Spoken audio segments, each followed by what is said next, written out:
Bonjour. Cette nouvelle vidéo va être orientée vers la prise de parole en groupe. Alors vous allez vous dire, mais qu'est-ce que ça vient faire là? Eh bien, il y a un certain nombre d'entretiens. D'abord, ça peut être dans votre travail que vous ayez à présenter un sujet, mais il y a de plus en plus d'entretiens qui se font face à 2, 3, 4 personnes. 2 personnes, c'est assez gérable, on passe de l'une à l'autre avec une raison. Quand on a 3, 4 personnes en face de soi, voire plus, des fois ça peut être 8 personnes, eh bien on est dans une forme d'interrogation, de difficulté, il faut savoir gérer ce genre de situation. Donc, cette vidéo un peu particulière sur la prise de parole en groupe. La prise de parole en groupe, eh bien la première chose, c'est qu'il faut s'y préparer. Vous savez qu'il y a un certain nombre de gens qui ont la grande difficulté à s'exprimer en groupe. S'exprimer devant un auditoire. Ça peut être aussi présenter un sujet. Vous êtes en activité et vous allez présenter effectivement un sujet de votre travail et vous allez avoir une crainte de la prise de parole. Le stress de la prise de parole peut se gérer simplement en pensant à tous les bons moments. D'abord en s'aidant de support. On peut s'aider de support ou de personnes qui vont intervenir avec vous, ce qui ne sera pas possible dans l'entretien de recrutement. Mais ça peut être aussi, à ce moment-là, par la présentation de visuels, aussi en s'étant préparé déjà à le faire, et puis aussi en se posant la question de se dire « mais j'ai déjà présenté des choses, j'ai déjà fait cet exercice, et est-ce que ça s'est mal passé ?» Non, ça s'est forcément pas mal passé. Et si ça s'est mal passé, pourquoi ça s'est mal passé? Est-ce que peut-être je ne maîtrisais pas assez bien mon sujet? Peut-être effectivement étais-je face à des gens qui m'étaient forcément à la fois antipathiques et peut-être aussi des gens qui n'étaient pas intéressés par mon sujet ou qui avaient quelque chose contre moi. Donc, suivant le contexte de ce qui s'est passé en positif et négatif, vous pouvez en tirer les conséquences pour que cet entretien se passe le mieux possible.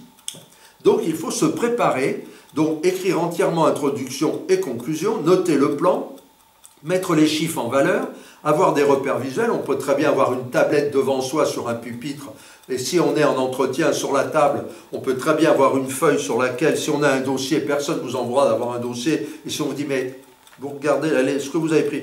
Oui, ben, j'ai pris les grandes lignes parce que je trouve le poste primordial pour moi, très intéressant. Bon, je ne vous dis pas que c'est le seul job que j'ai actuellement sous la main en décision, mais c'est tout de même un poste que je préférerais avoir, c'est celui qui m'intéresse le plus actuellement. Et d'autant plus si c'est le seul, il faut avoir beaucoup de conviction pour expliquer cela.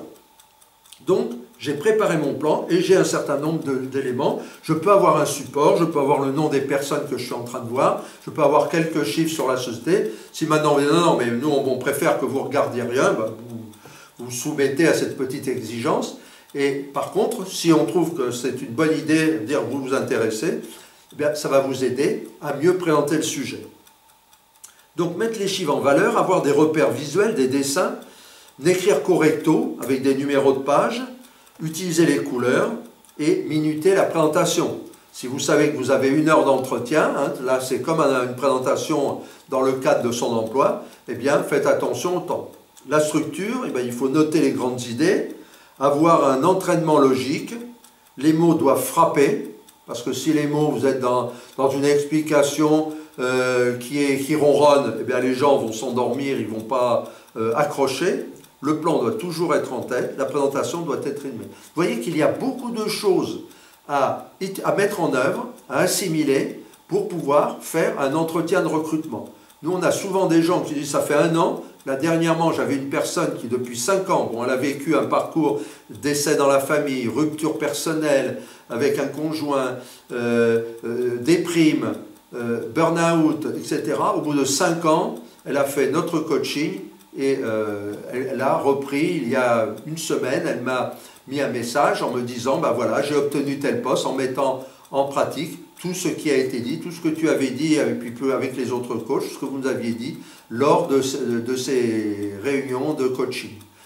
Bien sûr, nous sommes en face à face, c'est plus facile d'en débattre avant, mais des gens qui sont dans une situation comme ça ont repris confiance et ont pu à nouveau reprendre le chemin de l'entretien. Et là, cette personne a eu plusieurs personnes devant elle lors de l'entretien et a dû convaincre chacun quelle était pas la bonne personne, c'est trop prétentieux, mais une personne particulièrement adaptée et de valeur pour le poste qui est proposé. Tous les termes ont leur poids. Les mots doivent donc frapper, le plan doit être toujours en tête, la présentation doit être rythmée, on doit changer, moduler sa voix, parler plus doucement, plus fort, laisser des blancs. Il faut utiliser donc les aides visuelles pour attirer le regard, l'éveiller, on peut projeter des choses comme je le fais, souligner des points, des idées clés en valeur pour favoriser la mémorisation, le visuel détend et peut éviter des moments délicats. Alors les documents, on peut aussi distribuer un document. Vous avez votre CV avec vous. Ah, on n'a pas tous un de vos CV. Bah écoutez, j'en ai quelques-uns. J'ai ma carte de visite que j'ai fait faire. Ça coûte, je crois, 9 € sur les sites spécialisés en carte de visite. Vous faites votre petite présentation. Si votre métier est clair, bah vous le mettez.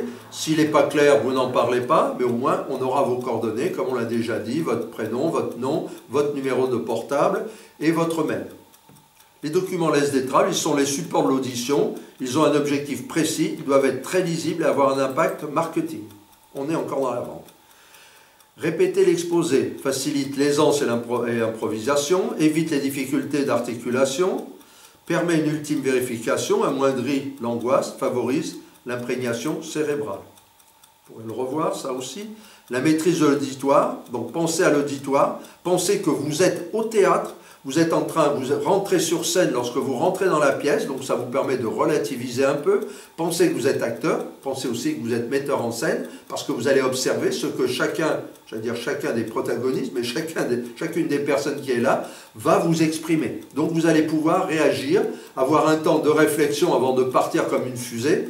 Là, les mauvais candidats, ce sont ceux qui sont dans leur instinct, qui parlent exactement, qui disent ce qu'ils pensent au moment où ils le pensent et qui ne cherchent pas les conséquences ni à observer la personne en face. L'assertivité, c'est de parler en fonction de la personne en face et en fonction de soi-même et de basculer le dialogue constamment pour être certain que l'on a compris et que l'on est compris et qu'on a compris la personne. Sortez de vous-même tout au long de l'exposé, cette distorsion dont on a parlé, soutenez l'attention, utilisez un peu, voire plus, l'humour, maintenez l'attention par les visuels et la diction variable, mettez des blancs dans le discours, on l'a déjà vu, faites participer l'auditoire, interrogez-le. Madame Paul, c'est bien, j'ai bien répondu à votre question, c'est bien cela que vous voulez, pas exactement, là, le début de oui, j'ai encore besoin de ceci ou cela. Ouais. Ne laissez pas les gens sur leur faim, peut-être ils ne reviendront pas parce qu'ils n'ont pas envie de discuter longuement, mais ne laissez pas les gens sur leur faim. Repréciser et valider la compréhension, ce qu'on vient d'expliquer, et éviter la lassitude. Pensez à l'organisation.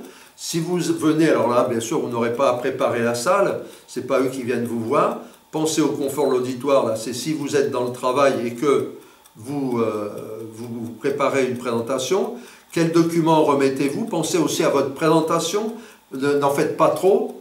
Ne venez pas forcément en costume 3 pièces ou en jean effrangé avec des trous aux genoux. Quelle influence a le décor sur vous? L'auditoire est-il à l'aise pour voir vos supports, prendre des notes, vous entendre?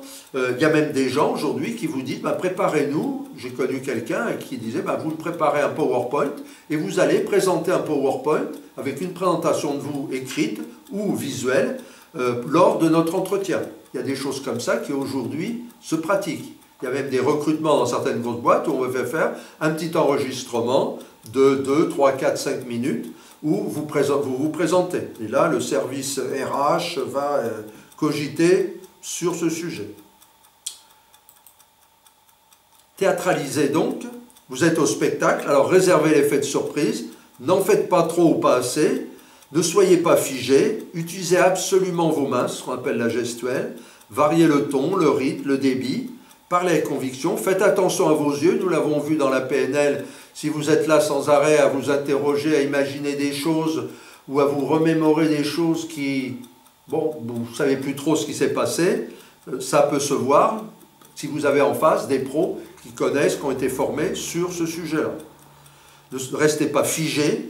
Utilisez donc absolument vos mains, variez le ton, le rythme, le débit, parlez avec conviction, soyez prudent avec les anecdotes, l'humour et les jeux de mots. comprenez quoi? Gérez bien votre temps, pensez à l'auditoire qui ne doit pas subir votre exposé, annoncez le temps de votre présentation, c'est-à-dire qu'effectivement, si on vous dit présentez-vous, écoutez, je vais me présenter, si ça vous convient, est-ce que ça vous convient? Je vais me présenter en 5 minutes, oui, ça nous convient. Voilà. Montrez que vous êtes un pro de la candidature, de la recherche d'emploi. Bien sûr, vous pouvez dire à un moment qu'effectivement, vous avez, on va dire, mais vous avez des méthodes, on sent que vous êtes formé à tout ça. Oui, absolument. D'ailleurs, ça m'était quelque chose de très important. J'ai suivi un coaching, j'ai même suivi un auto-coaching via des vidéos où j'ai été dans un coaching, suivant les personnes qui utilisent, bien sûr, qui sont dans ces réunions.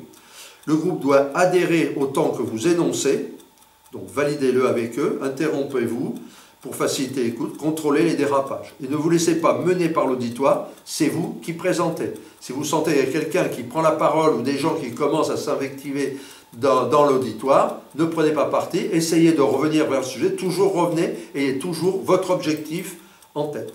Donc il faut faire face, au cas de problème avec l'auditoire, ça peut arriver, vous montrez votre ouverture, vous vous contrôlez, vous pouvez être surpris par une demande, restez dans la communication et le partage, non pas la documentation, que les questions ne perturbent pas, sauf exception, il faut les regrouper, ne pas s'éterniser, si plusieurs personnes disent, écoutez, on va chacun vous donner les questions, vous regroupez ces questions, et si vous expliquez quelque chose, vous leur demandez si vous pouvez peut-être continuer votre exposé et en parler après. Si c'est non, vous jouez le jeu. Si c'est oui, voilà. Et là, vous avez une semi-maîtrise de l'entretien.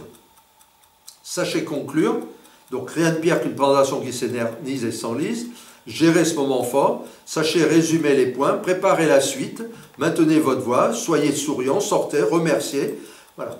Ça, ce sont tous les éléments qu'il va vous falloir apprendre, pratiquer et vous entraîner pour que vous ayez un entretien de valeur au téléphone ou en prise de parole. Voilà. Je vous dis à bientôt et nous continuons sur notre lancée. Merci.